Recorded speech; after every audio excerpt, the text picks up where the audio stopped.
Academic শিক্ষার পাশাপাশি নতুন নতুন বিষয়ে দক্ষতা অর্জন না করতে পারলে দেশে কিংবা বিদেশে কর্মক্ষেত্রে পিছিয়ে পড়তে হবে বলে মন্তব্য করেছেন শিক্ষামন্ত্রী মহিবুল হাসান চৌধুরী।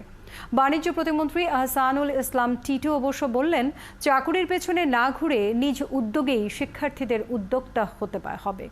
অনুপধিকারী তরুণ জানাচ্ছেন বিস্তারিত।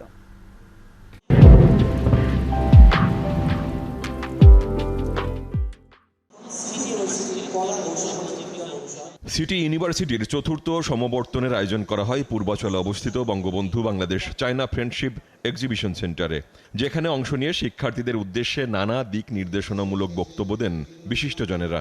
বিজ্ঞান ও প্রযুক্তির জ্ঞানের সাথে মানবিক ও সমাজ বিজ্ঞানের মেলবন্ধন ঘটাতে হবে।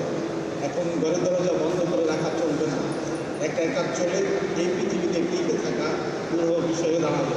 আমাদের সবাই নিয়ে সব কিছুকে নিয়ে ভাবতে হবে। আপনারা যে বিদ্যা ও যোগ্যতা অর্জন করেছেন তা শুধু ব্যক্তিগত ও পারিবারিক উন্নতির জন্য ব্যবহার করবেন না। শিক্ষিত মানুষের কাছে প্রত্যাশা তাদের কর্ম ও আচরণ সমাজের সার্বিক উন্নতির জন্য প্রযুক্ত হবে। বাণিজ্য প্রতিমন্ত্রী বলেন, চাকরি করব না, দিব, এবং সে লক্ষ্যে নিজ উদ্যোগেই শিক্ষার্থীদের উদ্যোক্তা হতে হবে।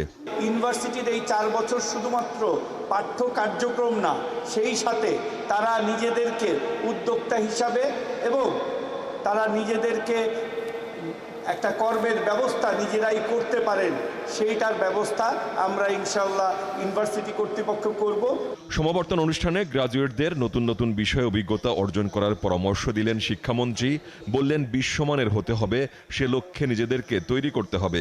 প্রাতিষ্ঠানিক শিক্ষা জীবন সম্পন্ন করার মাধ্যমেই কিন্তু কর্মসংস্থানের জন্য আমরা এখনও সকলেই উপযুক্ত নই, এবং কর্মমুখী হওয়ার জন্য, কর্মসংস্থানের জন্য আমরা যাতে করে প্রস্তুত হই, এর জন্য সকল গ্র্যাজুয়েটকে বলব, আমরা অভিজ্ঞতা সঞ্চয়ের ক্ষেত্রে যাতে পিছিয়ে না থাকি।